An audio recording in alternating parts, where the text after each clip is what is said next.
Welcome back. इस ultimate guide on capital gains for property sellers इस series में आपका स्वागत है।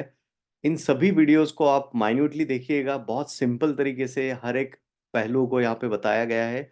आपके प्रॉपर्टी सेलिंग इवेंट में ये हर एक वीडियो काम में आएगा। इस वीडियो में पर्टिकुलरली हम आज देखने वाले हैं what are the exemptions allowed.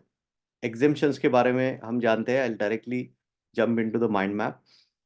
देखिए, जो जो भी हमको कैपिटल गेन एप्लीकेबल होता है, एक चीज आपने 10 लाख में खरीदी और 20 लाख में सेल कर दी, तो उन दोनों के बीच इंडेक्सेशन के बाद अगर 10 लाख रुपए का आपको डिफरेंस आया है विच इज कैपिटल गेन, तो ये जो डिफरेंस है इसमें से कुछ एग्जेम्पशंस आपको अलाउड करता है इनकम टैक्स डिपार्टमेंट, जिसके वजह से आपका इनकम कम हो जाता है और उसी की वजह से उस पर आने वाला टैक्स भी। तो एक अच्छी बात है, कुछ प्रोविजंस दिए गए हैं कि आप टैक्स सेव कर सकते हैं। इसमें से आज हम सबसे इंपॉर्टेंट तीनों एग्जेम्पशन देखेंगे, सेक्शन 54, सेक्शन 54F और 54C। आप में से कुछ लोगों को इन तीनों में से कोई भी एक एप्लीकेबल हो सकता है। इस वीडियो की लेंथ ज़्यादा ना हो इसके लिए मैं इन तीनों सेक्शंस के लिए अलग अलग वीडियो बना रहा हूँ। तो ये पहला वीडियो हम जानने वाले हैं सेक्शन 54 के बारे में। Before going directly to 54, logic क्या है, क्यों एग्जेम्पशंस गवर्नमेंट देती है। देखिए, जब भी आप इन्वेस्ट करते हो रियल इस्टेट में और फिर वो प्रॉपर्टी को 5-10 साल के बाद सेल करते हो, तो उससे कुछ कैपिटल गेन जनरेट होता है जो कि इनकम है। One of the 5 sources of income में वो उसको गिना जाता है। इनकम टैक्स उस पर इनकम टैक्स एप्लीकेबल कराता है।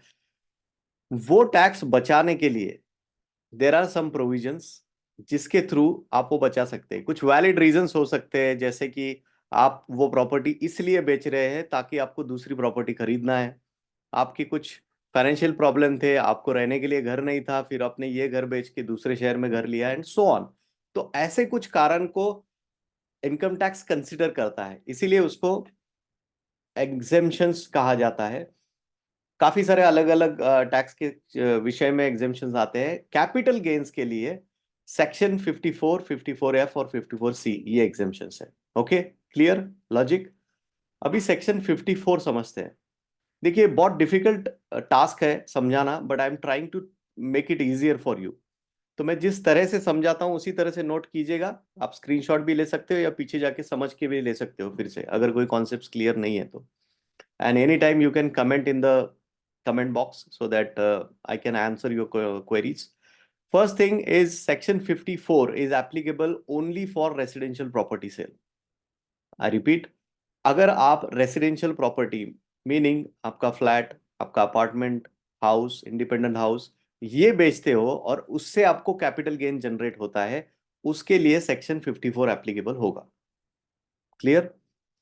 और इसके बाद आपको सेक्शन 54 का बेनिफिट लेना होगा, टैक्स बेनिफिट, तो आपको री इन्वेस्टमेंट करना होगा किसी भी अन्य रेसिडेंशियल प्रॉपर्टी में, भारत में कहीं भी। मतलब आपने रेसिडेंशियल प्रॉपर्टी सेल की और आपने रेसिडेंशियल प्रॉपर्टी में ही वो अमाउंट री इन्वेस्ट की, तब जाके आपका कैपिटल गेन बच सकता है। This is under section 54।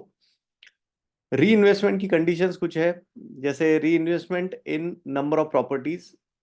2 residential property में आप इन्वेस्ट कर सकते हो और वो भी एक ही बार आपके जीवन में।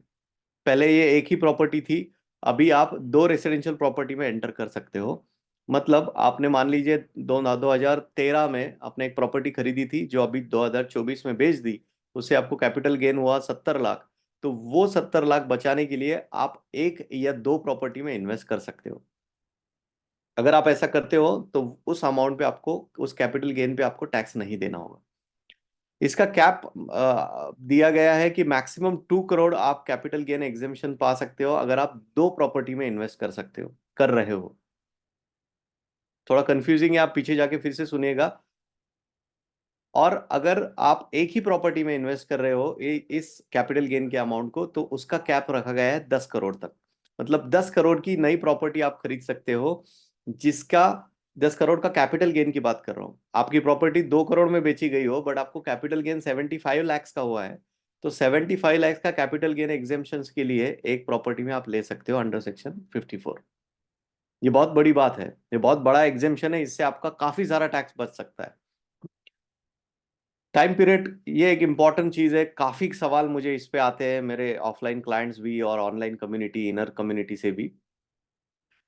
इसमें टाइमलाइन आप देखिए कि आपको ये कब करना है, तो within 1 year before the sale of old property. जो प्रॉपर्टी आप सेल कर रहे हो उसके 1 साल पहले से आप री इन्वेस्ट कर सकते हो, या 2 साल बाद तक। मतलब आपने प्रॉपर्टी 2024 में बेची है, तो उस पे जो कैपिटल गेन हुआ वो री इन्वेस्ट करने के लिए आप अगले 2 साल मतलब 2026 तक कोई भी नई रेसिडेंशियल प्रॉपर्टी खरीद सकते हो, तो वो कैपिटल गेन बच जाएगा।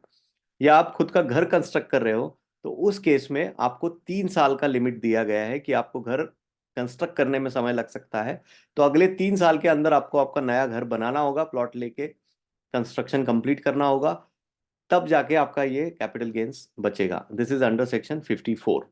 क्लियर? नाउ होल्डिंग पीरियड, आपने जो नया घर खरीदा है ये कैपिटल गेन बचाने के लिए, या नया घर कंस्ट्रक्ट किया है, तो ये दोनों चीजें, ये इनमें से कोई एक आप सेल नहीं कर सकते हो, आपको एटलीस्ट 3 साल उसको होल्ड करके रखना है।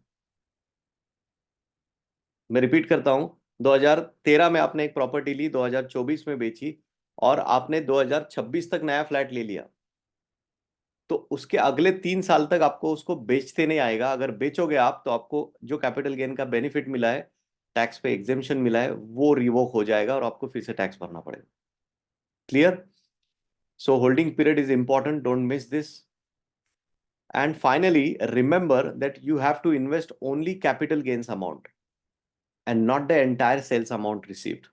Meaning 2013 में आपने फ्लैट लिया, 2024 में आपने बेच दिया, वो बेचा गया 1.2 करोड़ में, बट आपको कैपिटल गेन हुआ 75 लैक्स, अज्यूम करें, तो आपको 75 लाख इन्वेस्ट करने की ही सोचना है। आप उससे ज्यादा भी कर सकते हो, पर आपको 75 लाख का कैपिटल गेन बचाना है। इसीलिए यहाँ पे कहा गया है कि you have to invest only capital gains tax and not entire sales amount. तो जरूरी नहीं कि आप सभी सेल्स अमाउंट इन्वेस्ट कर दो, आप 75 का भी लोगे फ्लैट, तब भी आपको एक इनकम, ये एग्जेम्पशन मिलेगा। तो देखिए, इस इंपॉर्टेंट एग्जेम्पशन से आपको क्लैरिटी मिली होगी कि आपको अगर टैक्स आ भी रहा है, जो आपको पिछले वीडियो में पता चला होगा कि आपको टैक्स एप्लीकेबल हो रहा है, तो अगर आप स्मार्टली पहले ही प्लान करते हो कि अगले 2-3 सालों में मैं या तो घर अपना कंस्ट्रक्ट करूंगा या दूसरे फ्लैट में इन्वेस्ट कर दूंगा, तो आप आसानी से ये कितना भी बड़ा टैक्स हो, जैसे मैंने कहा कि 10 करोड़ तक का भी कैपिटल गेन आप जीरो कर सकते हो। This is very powerful exemption we have, but very few people know about this. That's why I am adding value to this industry. Taxation के जितने मेरे लिसनर्स हैं उनके लिए भी, और रियल इस्टेट फाइनेंशियल फ्रीडम में भी ये एक जरूरी पॉइंट हो सकता है, क्योंकि you can plan your sales activity accordingly, right? So I hope I have given you the clarity. Don't miss the next video for 54F and 54C. इसी सीरीज में पार्ट 2 पार्ट 3 आ रहा है, so don't miss that too. And once you know all these 3 exemptions, you will know how to do it, which is applicable to you and so on. और ये ज्यादा से ज्यादा लोगों तक शेयर करें, इसको लाइक सब्सक्राइब करें, क्योंकि ये वीडियो जब आप लाइक करते हो तो और कई लोगों तक इसको पहुंचाया जाता है जो शायद इसके बारे में कुछ भी नहीं जानते।